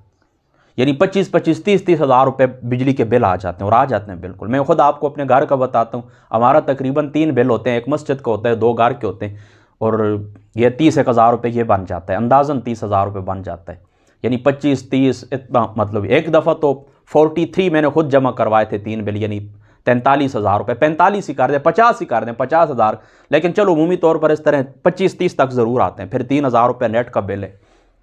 یہ وائی فائی کا جو بل ہے یہ 3,000 روپے، تو کتنا 33 34 تو صرف یہ بن گیا، آپ خود اندازہ کریں۔ تو ایک فیملی یعنی 2 بچے ہیں آپ کے چھوٹے اور ایک میاں بیوی ہے، تو ان کے لیے 60,000 روپے چاہیے۔ اب دوسری شادی آپ کرنا چاہتے ہیں تو تقریباً 50 60 ہزار روپے اپنی آمدنی اور بڑھائیں، تیسری کرنا چاہتے ہیں تقریباً 50 60 ہزار روپے آمدنی اور بڑھائیں۔ تو جو تاجر برادری ہے، تجارت کرتے ہیں، اللہ تعالیٰ نے ان کو دیا 2 3 لاکھ روپے مانا، وہ کما رہے ہیں، اور آگے مستقبل بھی ان کا روشن ہے، یعنی پتہ ہے، دیکھیں نا، ایک آدھ دن کی بات تو نہیں ہوتی نا، انسان کو پتہ ہے یہ میرے معاملات آگے چل رہے ہیں، تو یہ اس طرح اگر آگے چل رہے ہیں تو الحمدللہ تعالیٰ وہ کرے، اگر نہیں تو پھر کیا ہے، فواحدۃ او ما ملکت ایمانکم، یا ایک کے اوپر ہی آپ کیا کریں، گزارا کریں، یا پھر اس طرح جو تمہاری لونڈیوں کے اوپر کیا کریں، جو تمہاری، ظاہر سی بات اس زمانے کے اندر لونڈیاں ہوتی تھیں، یہ بھی اسلام کے اوپر ایک الزام ہے، یہ اسلام کو یاد رکھیں، غلامی اسلام کو وراثت کے اندر، یہ غلاموں کی جو تجارت ہے اسلام سے پہلے بھی ہوتی تھی، اسلام نے ان کو ختم کیا ہے۔ حضور علیہ الصلوۃ کے درجنوں فرامین اللہ تعالیٰ کا قرآن کہ فلاں فلاں کفارے کے اندر آپ نے غلام آزاد کرنے، حضور علیہ الصلوۃ نے غلام آزاد کرنے کو متعلق فرمایا کہ جس نے غلام آزاد کیا تو ہاتھ کے بدلے اس کا ہاتھ جہنم سے آزاد ہو جائے گا، چہرے کے بدلے چہرہ، گردن کے بدلے، یعنی کتنا ثواب ہے غلاموں کو آزاد کرنے کا ثواب، حضور علیہ الصلوۃ کی زبان، یعنی یہ کس لیے تھا کہ آپ ان کو آزاد کرتے جائیں، اور یہ سلسلہ ختم ہو، اور پھر ختم ہوا ہے۔ ابھی تو ظاہری سی بات ہے اس وقت تو پوری دنیا کے اندر غلامی کا تصور نہیں ہے، تو یہ یاد رکھیں، یہ غلامی کا تصور اسلام کو ورثے کے اندر ملا تھا، اور اسلام نے کیا کیا، تدریجاً آہستہ آہستہ اس کو الحمدللہ تعالیٰ ختم کر دیا، ٹھیک ہے۔ تو اس وقت یہ لونڈی ہوتی تھی، یا آپ کیا کریں، ان سے کام چلائیں، ذالک ادنیٰ اللہ تعولوا، یہ زیادہ قریب ہے اس کے کہ تم ایک ہی طرف نہ جھک جاؤ، تم ایک ہی طرف نہ جھک جاؤ۔ تو اس کا کیا مطلب ہے، یعنی چلو تم ایک ہی طرف نہ جھک جاؤ، کیا مطلب، یعنی تمہارے بال بچے زیادہ نہ ہو جائیں، یعنی اگر تم ایک بیوی پر اکتفا کرو گے تو کثرت اولاد تمہیں پریشان نہیں کرے گی۔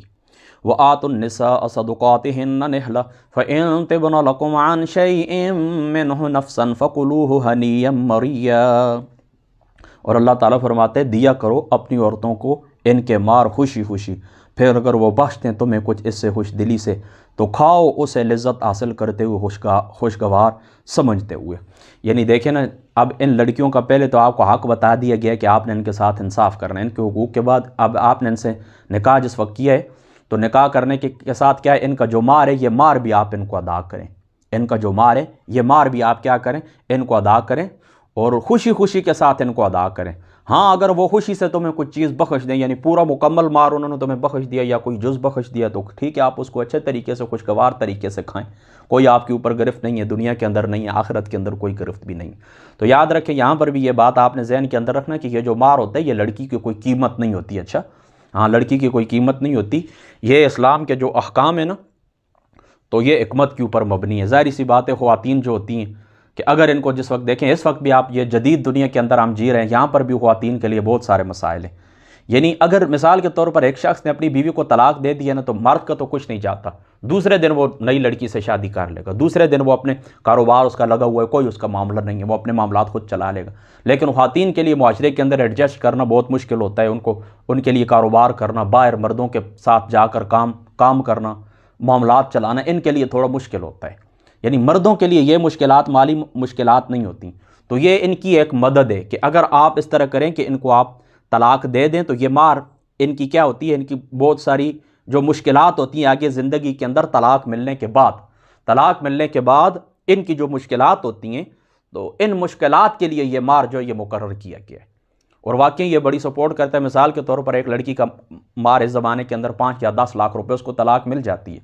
تو اب اس طرح لڑکا تو ظاہر سی بات اس کے تو اپنے معاملات چل رہے ہیں، تو یہ کیا کرے گی، کہاں پر جائے گی؟ تو یہ اس طرح ان 10 لاکھ روپے سے یا 5 لاکھ جو اس کا مار ہے اس سے مدد لے گی، کسی کاروبار کے اندر انویسٹمنٹ کرے گی، کچھ آگے کی زندگی کے متعلق بندہ سوچتا ہے. تو یہ اس کی ایک مدد کے طور کے اوپر اس کی ایک جو ضرورت ہے اس ضرورت کے تحت شریعت نے یہ رکھا ہے کہ اس کی یہ جو ضرورت ہے اس کے اندر جو طبی کمزوری ہے نا، عورتیں ظاہر سی بات ہے کہ الرجال قوامون علی النساء، اللہ تعالیٰ نے مردوں کو ان کے اوپر حاکم یعنی جو جسمانی کمزوری کی وجہ سے، طبی کمزوری کی وجہ سے. تو یہ مار یاد رکھیں ان کے بدن کی قیمت نہیں ہوتا، اور یہ بخشوانا بھی نہیں چاہیے. بعض لوگ منتیں کرنا شروع کر دیتے ہیں، اللہ کا واسطہ ہے مجھے معاف کر دیں، اس طرح نہیں، ٹھیک ہے. ہاں معاف نہیں کروانا. اگر وہ خوشی سے تمہیں کچھ چیز معاف کر دیں تو الحمدللہ. وَلَا تُؤْتُوا السُّفَهَاءَ أَمْوَالَكُمُ الَّتِي جَعَلَ اللَّهُ لَكُمْ قِيَامًا وَارْزُقُوهُمْ فِيهَا وَاقْسُوهُمْ وَقُولُوا لَهُمْ قَوْلًا مَعْرُوفًا. اور نہ دے نادانوں کو اپنے مال جنہیں بنائے اللہ نے تمہاری زندگی کے لیے سارا،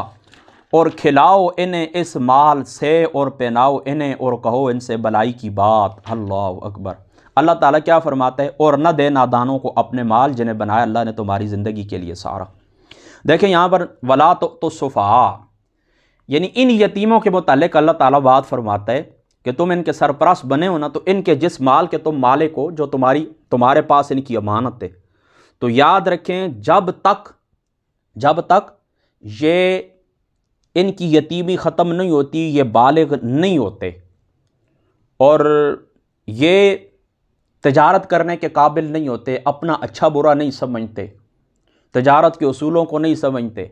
تو اس وقت تک ان کے اموال ان کے حوالے نہ کریں. دیکھیں نا بعض دفعہ اس طرح ہوتا ہے نا، بندہ بالغ ہو جاتا ہے،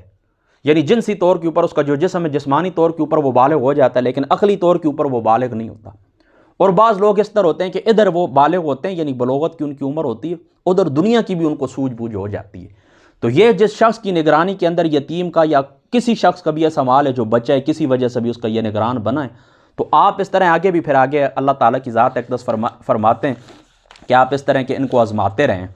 وَابْتَلُوا الْيَتَامَ حَتَّىٰ إِذَا بَلَغُوا النِّكَاحَ، آپ ان کو آزماتے رہیں. تو یہ ٹرائیاں آپ ان کے اوپر کرتے رہیں. جب آپ اپنے طور کے اوپر مطمئن ہو جائیں کہ اب اگر میں یہ مال ان کے حوالے کر دوں گا، اب یہ بالغ ہو گئے، اپنا اچھا برا نفع نقصان سمجھتے ہیں، تجارت کر سکتے ہیں، ان اموال کو یہ فضول راستے کے اندر نہیں اڑائیں گے، تو ان کے حوالے آپ کر دیں. اور آگے پھر آئے گا کہ پھر اس کے اوپر بھی تم نے خفیہ چھپ کے نہیں بلکہ اس کے اوپر بھی تم نے کیا کرنے، گواہ کرنے. تو جب تک یاد رکھیں یہ بالغ نہیں ہوتے عقلی طور کے اوپر، تو آپ کیا کریں، ان کو ان کے اموال حوالے نہ کریں. اور یہاں پر اللہ تعالیٰ کی ذات اقدس دیکھیں نا، اموالکم التی جعل اللہ لکم قیاما، یہ جو مال ہے یہ اللہ تعالیٰ کی ذات اقدس نے تمہارے قیام کا ذریعہ بنایا ہے. یعنی دنیا کے اندر جو تمہارا گزران ہے، دنیا کے اندر تمہارا جو ذریعہ ہے زندگی بسر کرنے کا، یہ وہ ذریعہ ہے مال. تو یہاں پر مال کی فضیلت بھی ظاہر ہوتی ہے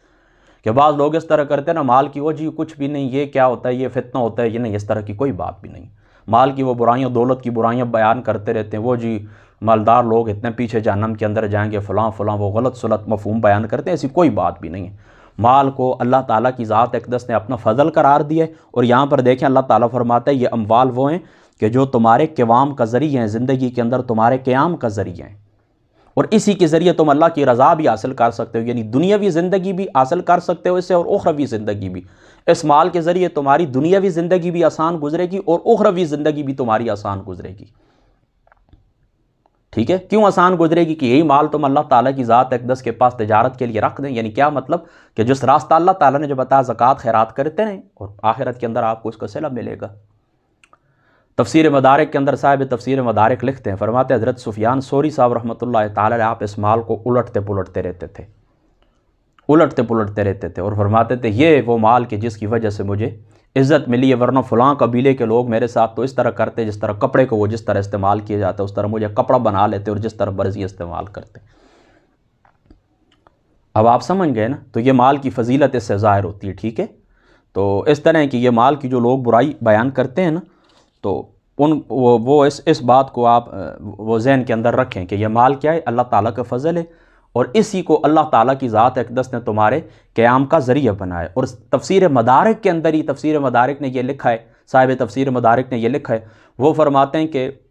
اسلاف سے ہمیں یہ بات ملی، یعنی اسلاف کا یہ قول ہے کہ یہ جو مال ہوتا ہے نا، یہ مومن کا ہتھیار ہے، سلاح المؤمن، یہ مومن کا ہتھیار ہے. مال کیا ہے؟ مومن کا ہتھیار ہے، لہذا ہتھیار جتنا مضبوط ہونا چاہیے.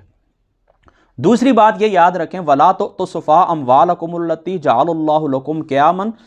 وَارْزُقُوهُمْ فِيهَا، اور کھلاؤ انہیں اس مال سے اور پہناؤ انہیں، وَقْسُوهُمْ، اور پہناؤ انہیں. جَعَلَ اللَّهُ لَكُمْ قِيَامًا وَارْزُقُوهُمْ فِيهَا، اس مال سے انہیں کیا کرو؟ کھلاؤ. وَقْسُوهُمْ، اور انہیں پہناؤ. اب یہ جو تمہارے پاس یتیموں کا مال ہے، ایک تو جس وقت تک یہ سمجھدار نہیں ہوتے، عقلی طور کے اوپر بالغ نہیں ہوتے، آپ یہ مال ان کے حوالے نہیں کرنا ہے. اور پھر کیا کرنا ہے، یہ مال آپ نے گھر کے اندر قید نہیں رکھنا ہے. اس کی طرف اشارہ صاحب تفسیر مدارک نے بھی کیا ہے، اور شیعہ جو مفسر ہے اس کا نام میرے ذہن کے اندر نہیں ہے، تفسیر نمونہ والا، اس نے بھی اس پوائنٹ کی طرف اشارہ کیا ہے. کیا وہ کہتے ہیں؟ دیکھیں اللہ تعالیٰ فرماتا ہے وَارْزُقُوهُمْ فِيهَا، اس مال میں سے انہیں آپ نے کھلانا ہے. یعنی وَارْزُقُوهُمْ مِنْهَا، اس مال میں سے نہیں،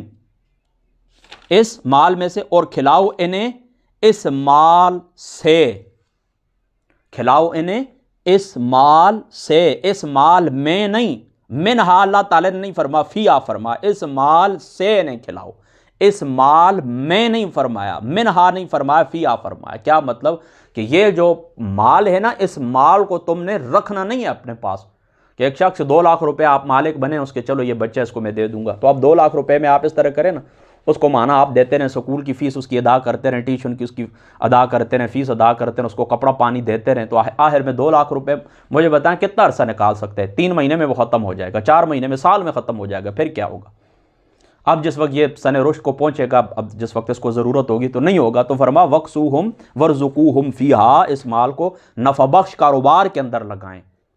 نفع بخش کاروبار کے اندر لگائیں. اور پھر کیا کریں؟ وہ نفع جو آپ کو حاصل ہوتا ہے تو وہ کھلائیں. کیا کھلائیں؟ اس کو رزق بھی کھلائیں، یعنی کھانا پینا بھی، کپڑے بھی، جو اس کی ضرورت ہے یہ اس کی ضرورت بھی پوری کریں. وَقُولُوا لَهُمْ قَوْلًا مَّعْرُوفًا، اور کہو ان سے بلائی کی بات. کیا مطلب بلائی کی بات؟ یعنی ہر قسم کی بلائی کی بات کہ آپ ان سے کہیں، اچھی اچھی باتیں ان سے کہیں، ان کی دل توڑنے والی بات نہ کرو. اور مفسرین نے یہ بھی لکھا ہے کہ یہاں پر قول معروف سے مراد یہ ہے کہ آپ ان کو کہیں کہ بیٹا پرواہ نہیں کرنا، میں آپ کے سار کے اوپر ہوں، آپ کا نگہبان ہوں، یہ آپ کے 10 لاکھ 15 لاکھ روپے اکاؤنٹ کے اندر پڑے ہوئے ہیں. انشاءاللہ تعالیٰ جب آپ جوان ہو جائیں گے، قابل ہو جائیں گے، چلنے پھرنے کے قابل ہو جائیں گے، میں انشاءاللہ تعالیٰ آپ کو دے دوں گا. وَابْتَلُوا الْيَتَامَىٰ حَتَّىٰ إِذَا بَلَغُوا النِّكَاحَ فَإِنْ آنَسْتُم مِّنْهُمْ رُشْدًا فَادْفَعُوا إِلَيْهِمْ أَمْوَالَهُمْ وَلَا تَأْكُلُوهَا إِسْرَافًا وَبِدَارًا أَن يَكْبَرُوا وَمَنْ كَانَ غَنِيًّا فَلْيَسْتَعْفِفْ وَمَنْ كَانَ فَقِيرًا فَلْيَأْكُلْ بِالْمَعْرُوفِ فَإِذَا دَفَعْتُمْ إِلَيْهِمْ أَمْوَالَهُمْ فَأَشْهِدُوا عَلَيْهِمْ وَكَفَىٰ بِاللَّهِ حَسِيبًا. اور آزماتے رہو یتیموں کو یہاں تک کہ وہ پہنچ جائیں نکاح کی عمر کو. حتیٰ اذا بلغوا النکاح، آزماتے رہے. میں آپ کو پہلے بتا چکا ہوں کہ جو یہ بڑے ہوتے جا رہے ہیں نا، تھوڑا تھوڑا ان کے اوپر ٹرائی کرتے، تھوڑا سا مال ان کو دے دیے، دیکھیں یہ کہاں پر خرچ کرتا ہے، تو اس چیزوں کے اوپر اس طرح ان کو آزماتے رہیں. فَإِنْ آنَسْتُم مِّنْهُمْ رُشْدًا، اور اگر محسوس کرو تم ان میں دانائی، فَادْفَعُوا إِلَيْهِمْ أَمْوَالَهُمْ، تو لوٹا دو انہیں ان کے مال. یہاں پر دیکھیں 2 باتیں آپ ذہن کے اندر رکھنی. یعنی اس آیت کریمہ سے اور پچھلی آیت کریمہ سے کیا ثابت ہوا کہ اسلام نجی ملکیت کو تسلیم کرتا ہے. ظاہر سی بات ہے یہ یتیموں کا مال ہے نا، تو ان کی ملکیت ہے، آپ اس کے اندر تصرف نہیں کر سکتے. ایک تو نجی ملکیت کو تسلیم کرتا ہے، اور ساتھ ہی یہ بات یاد رکھیں اجتماعی معاملات کے اندر یاد رکھیں اگر کسی کے پاس کوئی ذاتی دولت ہے، کوئی چیز بھی ہے، وہ اجتماعی معاملات کے اندر اس طرح کہ اجتماعی معاملات میں اس فرد واحد کی دولت ہے یا کوئی بھی نعمت ہے اس کے پاس اور وہ نقصان کا باعث بنتی ہے، تو اس کو روکا جا سکتا ہے، بلکہ حکومت وقت کا فرض ہے اس کو روکے. یعنی دیکھیں نا، آج بھی جن لوگوں کے پاس دولت ہے، پیسہ ہے، ٹھیک ہے، ان کی نجی ملکیت تسلیم کی جائے گی، لیکن نجی ملکیت یہ فرد واحد یعنی ایک جو جماعت کا کارکن ہے، یہ آگے نکل کے اس کی یہ دولت پوری جماعت کے لیے نقصان کا باعث بنتی ہے. یعنی وہ فضول کام کرتا ہے. ایک شخص ہے مثال کے طور پر، اپنی اس کو دولت ہے، وہ رات کو اس طرح کرتے ہیں، وہ گولے لے کر گھر کے اندر بیٹھ جاتے ہیں، اوپر ہوا میں چھوڑتے رہتے ہیں، ساتھ پڑوسی ڈرتے ہیں، اس کے بچے ڈرتے ہیں. تو ظاہر سی بات ہے وہ پیسہ تو اس کا اپنا ہے، لیکن اب وہ اجتماعی معاملات کے اندر حلال اندازی کر رہا ہے، فائرنگ کرنا شروع کر دیتا ہے. رات کو اس طرح کچھ گندے لوگوں کو بلا کر وہ مجرے کروانا شروع کر دیتا ہے، فتنہ فساد کرنا شروع کر دیتا ہے. اسی طریقے سے اسی پیسے سے وہ کوئی آرام اشیاء خرید کر بیچنا شروع کر. تو اس کے لیے کیا کیا جائے گا؟ اس کی آگے روک لگائی جائے گی. اور یہ فلسفہ آپ کو یہاں سے سمجھ آ جانا چاہیے کہ دیکھیں نا، اللہ تعالیٰ کیوں فرماتا ہے کہ یہ رشد کو پہنچ جائیں، یہ بالغ ہو جائیں، دانائی کی بات ان میں دیکھیں تو ان کو مال حوالے کر دیں. کیوں کہ اگر آپ ان کو اس طرح دے دیں گے تو یہ کیا کریں گے؟ فضول اڑائیں گے، فضول اڑا دیں گے. یعنی ایسے کاموں کے اندر یہ پیسہ خرچ کر دیں گے کہ جو غیر نفع بخش ہیں،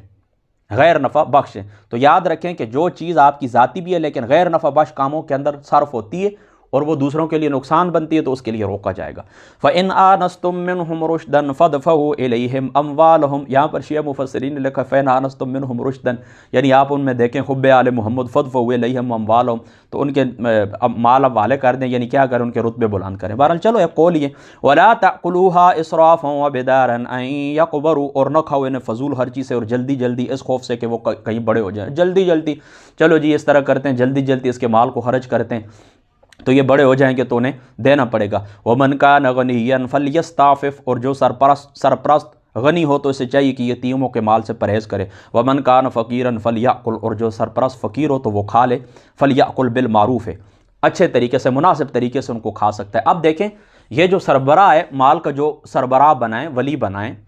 تو یہ اب اس کے پاس اس کا مال ہے، یتیم کا مال ہے. اس کو یاد رکھیں، ایک تو اس کو منع کیا جا رہا ہے کہ جلدی جلدی اس مال کو آپ اس طرح خرچ نہ کریں کہ یہ جلدی ختم ہو جائے، یعنی اس خوف سے کہ یہ بچے بڑے ہو جائیں گے تو ان کو دینا پڑے گا، تو اس لیے جلدی جلدی خرچ کریں. نہیں، اس طرح نہیں. اب اس کے سرپرست آپ بنے ہیں نا، تو معروف طریقے سے آپ کھا سکتے ہیں. یعنی ایک تو آدمی ہے غنی جس کو اللہ تعالیٰ کی ذات اقدس نے خود بہت کچھ دیا ہوا ہے، تو اب وہ تو بالکل یتیم کے مال کے اندر کوئی تصرف نہ کرے، جو جس طرح ہے اس طرح اس کو ادا کر دے. لیکن جو فقیر آدمی ہے، فقیر، اور وہ اس طرح کرتا ہے کہ اس کے لیے کاروبار کرتا ہے، جو کیا کرتا ہے؟ اس کے لیے کاروبار کرتا ہے، تو معروف طریقے سے اس میں سے کھا سکتا ہے. معروف طریقے سے کیا مراد ہے؟ کہ کسی تیسرے آدمی کو، جو غیر جانبدار آدمی، اس غیر جانبدار آدمی کو جب کہا جائے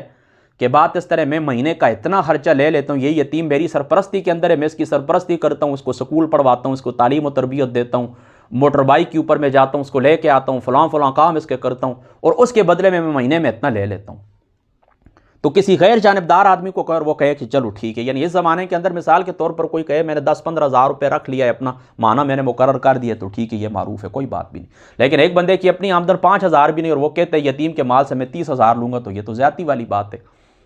تو یہ تو معروف طریقہ نہیں ہوا. معروف طریقہ کیا ہے؟ کہ بس مناسب، جو جس کو ہر آدمی معاشرہ جس کو مناسب کہے. ظاہر سی بات ہے ہر زمانے کے اپنے تقاضے ہوتے ہیں نا، تو اس زمانے کے لحاظ سے لوگ اس کو مناسب ہی سمجھتے ہیں کہ چلو اس یتیم کے تم سرپرست ہو، اس کی خدمت کرتے ہو، تو چلو اتنا تمہارے لیے جائز ہے، ٹھیک ہے، آپ اتنا، یعنی دیکھیں نا اس نے اپنے آپ کو وقف کیا ہوا ہے نا. تو یہاں پر باقی بھی جو معاملات ہیں ان کو آپ ذہن کے اندر رکھ لیں. مثال کے طور پر کوئی بندہ کسی وقف زمین کا متولی بنتا ہے، کوئی ادارہ ہے اس کی خدمت کے لیے 24 گھنٹے کے لیے اپنے آپ کو وقف کر دیتا ہے، مدرسے کی خدمت کے لیے 24 گھنٹے، مسجد کی خدمت کے لیے 24 گھنٹے وقف ہوتا ہے، تو اس کے لیے جو مجموعی فنڈ آتا ہے لوگ اس کو دیتے ہیں اس کی تعبیر کے لیے، ترقی کے لیے، تو وہ 24 گھنٹے جو خدمت کرتا ہے تو وہ اپنی خدمت لے سکتا ہے. لیکن چوری چھپے نہیں، معروف طریقے سے، یعنی واضح طور کے اوپر اعلان کرے کہ میں 15,000 روپے لے رہا ہوں مدرسے سے، میں 50,000 روپے لے رہا ہوں اس یتیم کے جو یہ معاملات میرے ذمہ ہوئے ہیں، یا یہ ایک ادارہ ٹرسٹ میں چلا رہا ہوں، تو اس میں اس طرح ہے کہ میں جو معاملات چلا رہا ہوں لوگوں سے فنڈنگ اکٹھی کرتا ہوں اور اس طرح کہ میں آگے یتیم بچیوں میں تقسیم کرتا ہوں، ان کو مشینیں لے کر دیتا ہوں، کپڑوں کی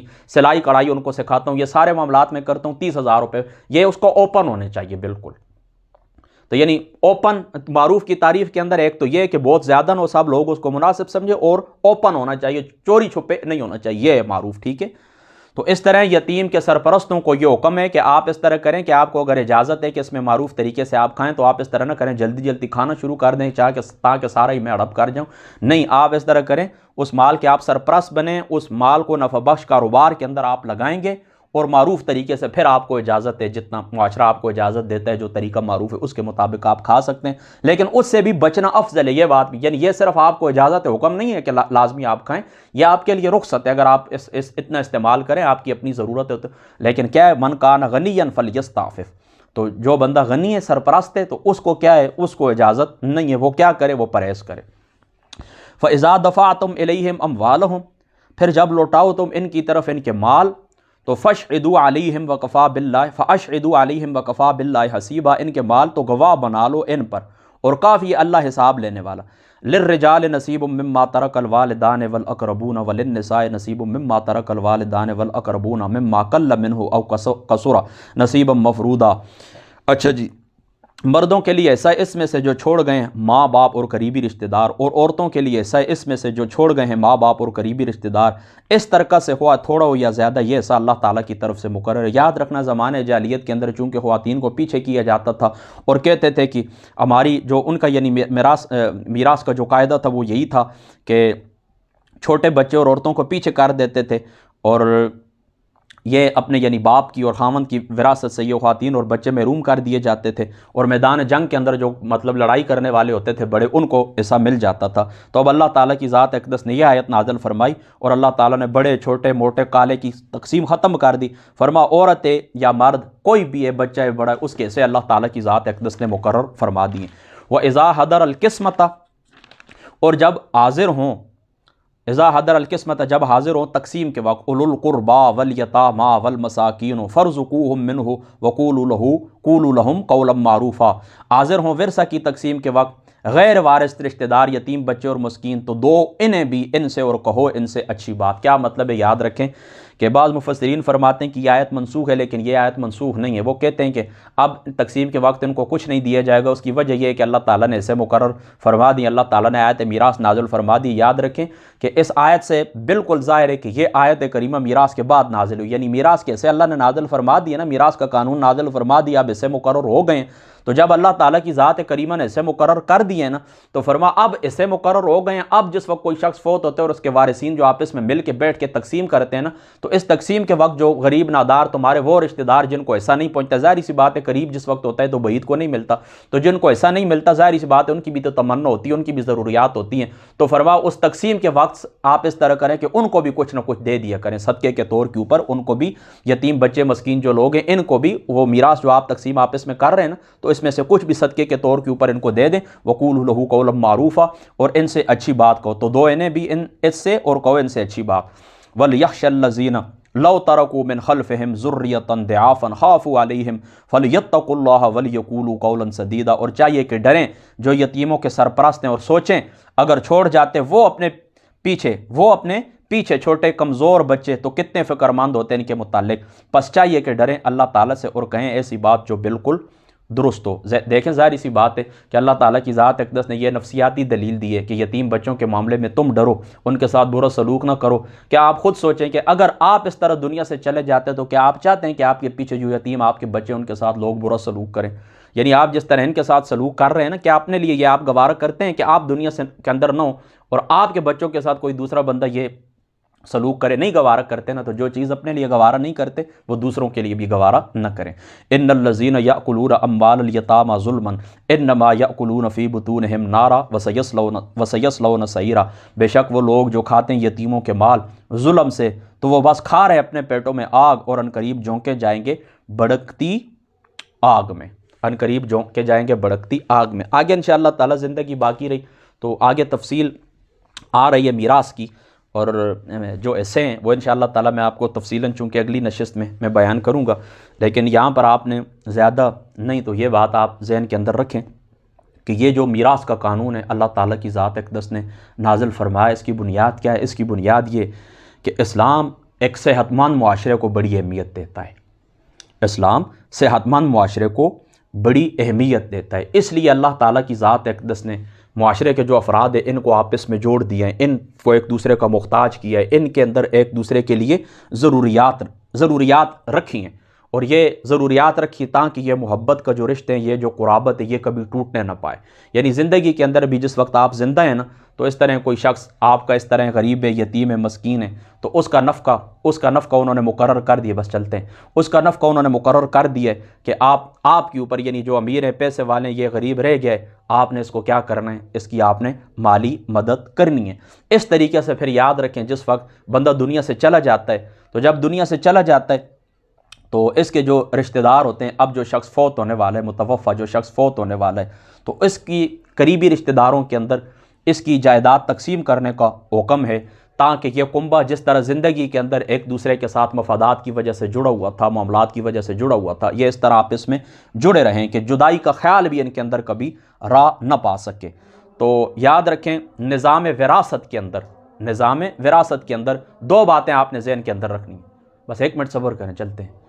نظام وراثت کے اندر دو باتیں آپ نے ذہن کے اندر رکھنی ہے۔ نمبر 1، اس کی بنیاد نظام وراثت کی کیا ہے؟ قرابت، اور دوسری ضرورت۔ قرابت اور ضرورت کی بنیاد کے اوپر وراثت کا قانون کھڑا ہے، یعنی جو قریبی رشتہ دار ہیں ان کو ملے گا اور ضرورت کے مطابق تقسیم ہوگا۔ کس طرح ضرورت کے مطابق تقسیم ہوگا؟ یہ جس طرح کہتے ہیں نا کہ وہ جی دیکھیں لڑکیوں کو تھوڑا ملتا ہے اور لڑکوں کو زیادہ ملتا ہے، حالانکہ تمہیں معلوم ہی نہیں ہے کہ لڑکیوں کو کتنی طرف سے ملتا ہے، لڑکوں کو کتنی طرف سے ملتا ہے، اور پھر ان کی ذمہ داریاں آپ نے دیکھنی ہے، لڑکیوں کی کیا ضروریات ہوتی ہیں، لڑکوں کی کیا ضروریات ہوتی ہیں۔ یعنی مردوں کے ذمہ کیا ہوتی ہے؟ کفالت ہوتی ہے، مردوں کے ذمہ کیا ہوتا ہے؟ نفقہ ہوتا ہے، لڑکیوں کے ذمہ تو یہ نہیں ہوتا ہے نا۔ تو ان کی وہ ضروریات ہیں، یہ ضرورت کے مطابق، اس تقسیم کو کہتے ہیں انصاف کی تقسیم۔ یعنی برابر آپ تقسیم کریں، جس طرح 2 کروڑ ایک کو آتا ہے، 2 دوسرے کو آئے، 2 تیسرے کو، ہو سکتا ہے ایک بندے کی 5 روپے بھی ضرورت نہیں اور دوسرے کی 10 کروڑ ضرورت ہے، تو یہ برابر والی بات نہیں، انصاف کے ساتھ تقسیم ہے، جس کی جتنی ضرورت ہے اس کو اتنا ملے۔ تو یاد رکھیں یہ جو نظام وراثت ہے، اللہ تعالیٰ کی ذات اقدس بس عمل کی توفیق عطا فرمائے۔ باقی زندگی رہی تو انشاءاللہ تعالیٰ اگلی نشست کے اندر ہم گفتگو کریں گے، تو یہ قرابت کا اصول آپ نے مد نظر رکھنا ہے۔ انشاءاللہ تعالیٰ باقی گفتگو میں اسی سے شروع کروں گا۔ اللہ تعالیٰ عمل کی توفیق عطا فرما۔ واخر دعوانا ان الحمد للہ رب العالمین۔